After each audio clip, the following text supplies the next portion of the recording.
Hello and welcome to my channel for another action figure review video. Today we're going to be taking a look at the HIYA Toys Rambo First Blood. Pre-ordered this probably almost a year ago now, if not longer. Just got here and I'm excited to take a look at it. I don't really spend a lot of time on packaging, pretty simple. So yeah, we're going to get it open and take a look at it. So here it is in the tray and it looks nice. I mean, I don't think the box needed to be this big, but it is nice to see it all kind of laid out like this. Pretty much all visible from here, so that's a nice touch. Now, I know I said I don't spend a lot of time on the boxes, but I will say this is like a nice two-piece box that it comes in. It's pretty sturdy. There's nothing on it. It just has this kind of blood graphic stuff, and then this slip goes over it. So we've got a two-layer setup here. It looks like there's some instructions, a little user guide on how to operate the weapons. Now, I'll say I haven't watched this movie in a long time. I grew up with the second and third one mostly, and I've been meaning to go back and rewatch the first one, which I didn't see in full until I was an adult. Like, I caught bits of it on TV growing up, but it's a really important movie, I think. Like, it was, you know, especially in its time, like, I think it did a lot for sort of destigmatizing some stuff with Vietnam veterans and kind of giving a glimpse of like what some of them dealt with when they came back. So you know, aside from just being like a cool Stallone movie, I think it was a pretty important piece of pop culture. So it is cool to have a figure that represents that. Right out of the box, this thing looks pretty great, I have to say. It's got some nice weathering on the like poncho tunic thing here. But yeah, let's get everything laid out and take a look at all the stuff he comes with. Something I want to highlight real quick is this display stand. So it has like a raised Rambo nameplate. You can take this off and it's got a bag inside for the accessories, as well as like probably an inch of depth, so you can put everything in there. It's got a single peg hole for the display stand arm. And then the cool thing is you can actually swap it out for this one. And this has several different peg holes in it, probably for action poses and playing with the way he's displayed. But that slots in right in there too. So you have an option of either or if you want, which is pretty cool. You don't really see that, you know, mostly third-party companies will give you these little things, you know, the unlicensed stuff, but this is like an actual licensed product. So it's cool to see that. All right, now that I have this all out of the package, I gotta say, this is a really interesting figure. So I'm excited to talk to you about it. We'll get the accessories out of the way. He comes with 4 of these, I don't know what you call these bands of bullets, but 2 large, 2 small. I'd have to double check some footage from the movie again to see how they're arranged on him. I assume, and I have the NECA version of this, so I think they probably go, you know, across him in an X or something.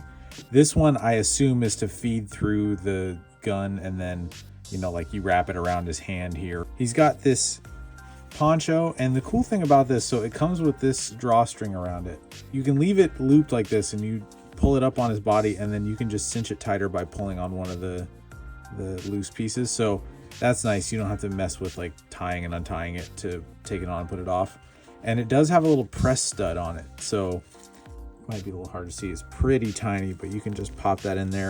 It does just kind of like come off of him like this, which is nice. You don't have to like shimmy it off of his body.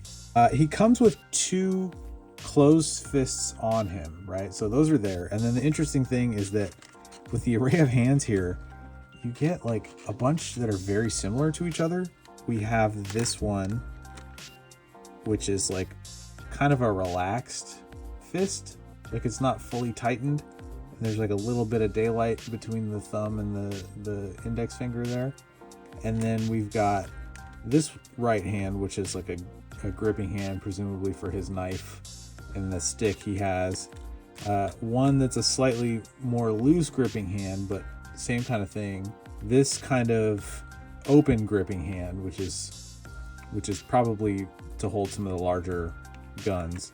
You've got 3 trigger hands that are all almost the same. I think the thumb touches the middle finger on this one, and then these 2, I can't really tell a difference between. I guess this one's a little bit more open, so that must really make the difference between the different firearms that he comes with. And then we've got this other gripping hand here, and then other one, which is more open, but not a whole lot different. So, you know, I imagine, again, as you play with these, you probably find, oh, okay, this one fits that pretty well. We've got what is pretty clearly the radio walkie-talkie hand there. Then another kind of open gripping hand. Now, these don't have any paint apps on them, really. I think they're just the kind of flesh tone. They're nicely sculpted. You know, they're not super detailed. There's a little hints of like fingernails on there. A lot of them have some flashing on them, like where the mold was pulled out, and there was some excess material on there. You can see on this hand, there's that line that runs down it. That kind of thing doesn't bother me. You know, these are toys. I'm not tripping about it. So then we've got this radio. It's a nicely detailed little sculpt. Look at that little guy. More bullets, because he didn't come with that many. And then this is the thing I think is the coolest. This is like the tape or cord or something. I can't remember what he uses to tie the knife to the stick, but yeah, this is a little precarious, but yeah, that looks pretty cool. I'm not a firearms guy, so I'm not going to belabor the different names of them. This one doesn't seem to, oh, it does have a removable magazine. Okay. So this one does have some functionality to it. That's pretty cool. We've got the scoped rifle, nicely detailed. Yeah, pretty clean paint on there. You know, sometimes you see this kind of stuff running onto the wood or vice versa, but no, it looks good. And there's this big honking thing. Another nice strap. It's got this extra kind of shoulder pad piece on it, which is a cool touch. That's cool. You don't often see that with these kinds of things. And then this one is supposed to have some functionality. I think the supports come out. Yeah. On that comes up. Handle. I'm assuming you feed these through here. Or the longer one if you want to, again, wrap it around his forearm or something. This is nice. Yeah, really nice accessories with this, especially for a guy who was just like in the woods doing stuff. I think they gave us as much as they could for this character. I really like the accessory tray on this too. A lot of times, you know, it'll be two different things or three, like the weapons will be in one, the little things will be over here, the hands will be over here. And it's nice that they're just in one, and then you have a cover piece that goes on it. So you can keep it all in one spot, or you can put it in this, obviously, if you want to. All right, so details out of the way, let's look at the figure itself. All right, so here is John Rambo without the poncho on, and the articulation and body setup. Oh, I didn't realize he had a little sheath for his knife. That's cool. Looks like it'll actually fit in there too. The articulation setup on this thing is really interesting. I've never seen this body in use before, so I assume this is a HIYA Toys, you know, first. Something that's maybe more proprietary to them, but you've got a single soft plasticky rubber piece for the whole torso, and it shows through the fabric of the outfit really nicely. And this might be getting blown out a little bit, but he's very stained up. You know, in the movie, he was like basically living in the woods for a period of time while he's fighting off the local law enforcement. You know, he was pretty dirty, and I like that they really achieved that here. Pretty standard little thin, you know, pleather belt, a nice little buckle on it. The jeans are nicely stitched. You know, this material, it's like a soft fabric that they use to appropriate denim. I think they did a pretty good job with it. If you handle it too much, it can get really fuzzy and it just doesn't really look right, but if you are careful with it, like it can maintain a nice kind of denim quality. The boots on this are super interesting to me. I wish you could feel them. They're a soft rubber, and they go all the way up his leg to like the middle of his shin. So you can see it's super flexible. You can bend this any way you want. And feels like there's enough tension in there to keep him from like falling over when you set him down. I'll have to test that, obviously. But yeah, I think that's really nice. You know, instead of doing a split cut boot with limited articulation, basically you have a solid piece coated in rubber that stops at about here where my thumbnail is, and then it just goes up soft rubber from there.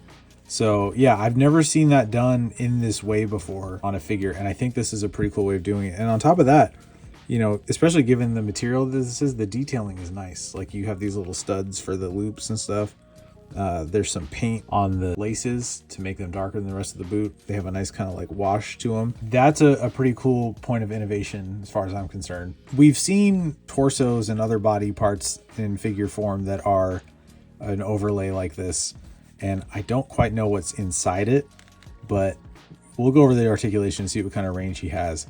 But the thing that I think is cool about that is check out the shoulders. So this is a little bit ugly, right? I mean, if we're being honest, typically, okay, I'm showing off a custom here that isn't done yet, soon will be. This is a NECA body. This is what their shoulder setup looks like. You see how it kind of comes down like this and then gives you that room. So when you raise the shoulder, it doesn't hinder the articulation. The thing about it is like our shoulders don't work like that. When you raise your shoulder, you can rotate it here, like at the rotator cuff, right? And that allows your shoulder to come up. If you raise your arm up like this, your shoulder can touch your ear, right? But not on action figures because this is solid plastic. So with this Rambo figure, because of the way the shoulder joint is done, there's a ball joint in there, and then this is soft, so you can actually raise this up further than you could most figures. So, and that on top of that, the neck is under that same rubber overlay. So you can do something like this. I mean, it's not perfect, but it's better, right? You get a lot more range of motion out of that than you do from most figures, I feel like, and the shoulder is raised a little bit. So when you bring the arm back down like that, you have this gap here, but you can use that ball joint to pop it back up into place, so it looks flush with the shoulder skin. So yeah, getting a little bit ahead of myself, but I was really excited about that because you don't really see this in figures a lot. So I thought that was really cool. I think if we peek under the tank top, we've got some scarring. You know, he is supposed to be a veteran who saw some stuff, some scarring on his chest. I don't want to mess with the tank top too much because I don't know how it attaches or if it's removable. All right, so let's get back to basics a little bit here. Looking at the head sculpt, I think that's great. I mean, that's Stallone right there. He has such an interesting face that I think a lot of times it can be like a thing to almost make him a caricature, a little cartoonier, but I think they really found a nice likeness to him here. Now, these are a little frayed and stuff, and you know, threads like this are not in scale, so that is something I'll probably trim off. Let's take a look at some of the other heads. Oh, wow. Okay. So I head out to swap it, and the whole neck came out of the overlay. So that is a check against this figure already. Is that's going to be a real pain to get back in there. All right, if you watch my channel, you know that I'm a customizer. So performing surgery on action figures is something I am very, very accustomed to. This wasn't too bad. You know, I've got tools, obviously, but if you're somebody who's not used to doing that kind of stuff, that might have ruined your day. So back in there, it looks fine. So we're going to keep going. So head sculpt number 2, this one was wrapped up like this in the package. And so I bet if I dunk this in some hot water, it'll straighten out. Anyway, another great head sculpt though. I mean, that's like the paint is really nice. I'm gonna get as close as I can here. The eyebrow work is nice and subtle. That's something that a lot of paint apps mess up. The stubble is a little, I mean, it's really nicely done, but I feel like it's a little abrupt, kind of where it starts and stops, but you know, that's fine. I mean, these things are done in a factory. I think the teeth look really nice. They're not too white, they're not too perfect, and they're not glowing. They don't look like chiclets. Same setup with the hair on this one too, how it's a different piece. The seam line isn't super obvious, and I would rather have a fabric bandana on it than have painted plastic, so I'm glad they did it this way. And last but not least, we have our angry kind of yelling head sculpt. And this one, again, did not pop when I put it on, so it's kind of hard to tell if it's on there all the way. You just kind of have to do that and see if it comes off. You know, and I should mention, I think this is the first 1/12 scale soft goods offering from HIYA Toys. I know they did a bunch of like Alien and Predator stuff that was small, as like 1/18 scale. This I do think is their first soft goods one, and they have more Rambos on the way from the second and third films, which also look pretty cool. Sculpt work on this one, equally great. You actually have an open mouth in there. I mean, it's like it's a cavity, you know, that's pretty cool. I think it looks really nice. Again, good paint apps. The teeth look a little like, I don't know, maybe methed out, but yeah, it's just the wash staining it. But you know, it's so tiny, like I don't think it looks bad. Pretty great. I'm really happy with these head sculpts. So let's take a look fully at the articulation. You saw that there was a separate neck piece that goes under this overlay, and I think that looks so good. Like I really, you know, some of the difficulties of it coming out aside, like I'd rather have this aesthetic and a little bit of a headache at the beginning. So I'm not mad at it. You get tilt side to side super far. You can look back like that, down like, well, you know, you can see what he can do, but the overlay kind of snaps him back. But it still gets pretty far. Of course, swivel. And the cool thing is, look at this. The neck, like tendons and stuff, move with it a bit. So he actually, you know, looks like he's turning his neck. Now, I know you typically get that with a standard figure because the neck can be a separate piece a lot of times, so you can twist them both together. But this being seamless, I think it just looks really nice. And I love seeing a figure company try to up the game a bit, right? Because now other people probably start doing this because it does look good. We looked at the arms a bit, so they go up about that far. And of course, you can rotate at the shoulder make it go up like that. You know, full 360 range here. You know, butterfly stuff is not really happening here because the overlay kind of gets in the way, and he's, you know, got a massive chest. But you can do the thing where you do the bicep swivel, kind of bend the arms in a little bit, and I think that'll help get you where you're trying to be. With that, he does have bicep swivel, double jointed elbows. And again, you know, he's muscly, so it gets you up to there. It does kind of create this weird little gap. You know, the elbows are a little ugly, but, you know, I think with the poncho on, it covers a lot of it anyway. And again, you know, that's just kind of one of the things that you have to sacrifice when you're doing like a bare skin sort of deal. I mean, every figure with exposed arms has visible articulation, and I don't think most 112 collectors get too mad at that. I think you usually see that in the 1/6 community where they're like, I don't want to see any joints, right?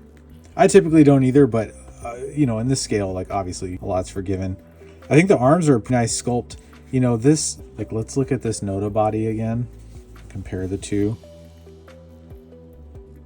Yeah, it's not super different, but this Rambo one has these extra pieces that are exposed. So it gives them this like second and third elbow look, whereas this one, you know, because it's more hidden in there, it's a lot cleaner looking. It's just interesting to compare the two. For the torso, let's see.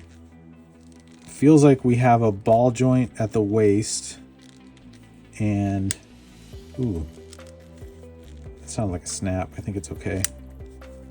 Oh, maybe it's like a single ratchet in there, maybe, or something is sticking and unsticking. But he bends over that far. Bends back that far. Yeah, that does sound like a ratchet. That's pretty good range of motion, though. I mean, him yelling to the sky or something. That looks good. It feels like he has a diaper, like a rubbery diaper kind of thing under here, but I could be wrong. It might just be the pants. But double jointed knees gets you to back there. There is thigh swivel. Ankles can do pretty much whatever you want. Legs can spread out to about there with the pants on. I'm sure you could do full splits otherwise. You get forward to there, you get back to there. So, you know, Rambo was not a ballet dancer by any stretch, so I think you can probably hit every Rambo-esque pose you'd want to with this guy. All right, let's get into a few size comparisons here. All right, for a first size comparison, here he is next to the Felix Toys Ink Blot, aka Rorschach from Watchmen, and then my custom Mezco 112 BVS Batman. Now, the body is the same as the Mezco Batman. The head is a different one that I customized, but they're the same height. Now, most of my figures are custom, so I don't have a lot of one-to-one comparisons, but these are some of the closest ones I have to what other people would have to get a nice comparison going. So you can see he's a little bit smaller than the others. Stallone isn't the tallest guy, so that could be a factor. But yeah, you know, it still, I think, scales pretty well. I mean, if you think Stallone is definitely under 6 foot, and Ben Affleck is 6'4", with those boots on, probably even 6'5". So Rambo's a pretty solitary character, so like I don't think you'd be displaying him with too many others. This is just to give a size idea. And here he is next to the NECA Rambo First Blood figure and the SH Figure Arts Drawman. That Drawman is pretty in keeping with most SHF figures, so you get an idea of the size difference there. Now, something I like to do with my figures is I like to use these little plexiglass display cases and make little environments for them, like kind of a little mini diorama, just to kind of give them an environment that they belong in. And I'd like to do the same thing for Rambo, so I'm going to be putting one of these together just to cap this off here. Okay, so the brand that makes these is called Elepure, E-L-E-P-U-R-E. I'll put an Amazon link in the description below. I have these in various sizes. I've got probably 15 of them. I really love displaying my figures in them because it keeps them dust free and I can create a little enclosed environment in there. I don't have a promotion with them or anything. Like I said, I just bought a bunch of these and I really like it, and their customer service is really good. So yeah, what I would like to do is make a little environment inside of this. So something I started doing recently is we had a National Geographic calendar of national parks. And you know, this is like last year's calendar, so it's just basically recycle fodder. And I was like, you know what? These have some cool images that I might be able to use as backgrounds for stuff. So I've been using them for a few different figures now as like a backdrop inside of these things. And I was looking through this, and this one I think would be a pretty appropriate one for Rambo, because you know, he's in the forest, he's near a river with rocks like this, so something to make it so you're not looking at like a wall through it. So what I'm going to do is cut out a piece of the image that is the size of this and stick it in the back, and then we'll add some more stuff in there to kind of flesh out the scene. All right, now I've gathered a few supplies here. This is all stuff I either had or went out and scavenged for in my yard. So first off, I'm putting a base down of some brown felt. Now I actually had bigger sheets of this that I bought to do a similar project, and these are just some of the offcuts I had. Now, if you look at the backdrop photo, it's kind of a riverbank, right? So because of that, I'm gonna fill in the blanks, but I just wanted to have something underneath that kind of looks like dirt on the ground in a forest. So did a couple of things. I got a bunch of rocks and a couple of twigs from my yard. These will act as like logs. And then we had some of this like small gravel for putting underneath potted plants for drainage. So I used a little bit of that. And then this is something I also had on hand, but you can get this at the craft store. I bet they have it on Amazon too. I'll try to put a link below if I can find some. But this is just like dried moss, and you know, it's used for decorative stuff. And I use it in these things a lot to create foliage. I'm just gonna kind of place things in a way that I think will look good.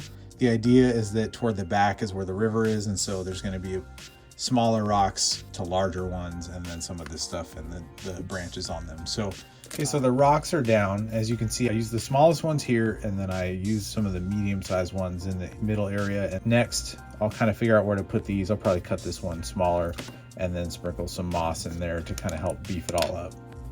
All right, so there we have it. You can see I use some of the brown kind of dried looking stuff on the bottom as if it's like the stuff that's been there the longest, and then I put some of the green stuff on top of it, and then just kind of put these little brighter ones sporadically so they almost look like little growth or something. And then I put the little branch pieces on top. Yeah, and just kind of like, you know, somewhat random, somewhat organized. I left this patch in the middle so that Rambo can stand on it, because I didn't want him falling over too easily. I'm gonna figure out a pose for him. I'm gonna figure out what accessories I want to have. And you know, I'm thinking he's gonna be more so the jungle guy, not like the guy with the big machine gun, but like, you know, just the guy with the poncho and the stick with the K-bar knife, do something like that. So you could, if you wanted to, kind of do a fixed version of this where maybe you Mod Podge it all, or you know, you have like a base piece underneath instead of the felt, and then hit it with some spray adhesive or some Mod Podge to lock it all in. I don't really feel like I need to do that. This is, you know, going in a pretty controlled area for me, so I pretty much just want to have something that I can have look nice and change up if I want to. So let's get him in a pose, get him all decked out, and then we'll check out how it looks. All right, and there we have the finished product. And you can see what a difference it makes when you put it in a little environment like this. I think it looks pretty cool. I forgot to mention the price of these little display cases for this one. This one is like a 6x6x8, I believe. And they're like $15 typically. Yeah, I mean, it really elevates it. It keeps it looking clean, and it you know, puts it in a nice little museum quality encased display for you. So now I try to display him with as many of the accessories as I could. So gave him the knife and the stick. He's got one of the guns on his back. I looked up some reference photos, and that was something I saw. So, but yeah, you can see just what a difference. I mean, you know, as opposed to just having it standing there on the little stand it comes with, right? The bag of moss and stuff, I don't remember how much it was, but it couldn't have been more than $10. And, you know, I've used it across multiple displays so far. Yeah, and the rocks were free. So, you know, it doesn't take much. You know, the calendar was like something I saved. I do save a lot of stuff like that because I'm like, oh, I could use this for something. Not everybody's got that like weird thing about them like I do, but you know, it just gives you an idea of what you can do with some found objects and some free stuff. So pretty fun. So that is going to do it for this video. I want to thank you all so much for watching. If you enjoyed the video, I invite you to click the like button and hit subscribe and join me as I make cool stuff. You know, custom figures, dioramas, vehicles to go with the figures. I review new stuff that I get on the channel. If you're looking for other ways to support this, I've got t-shirts available. My Head on Swivel shirt, as well as several other action figure and comic book themed shirts, are available in my Redbubble shop.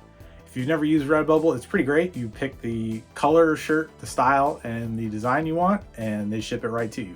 Now, if you're not a t-shirt person, but you like comics, I've got several comics and graphic novels available, namely my books High Crimes, Count, and Retroactive.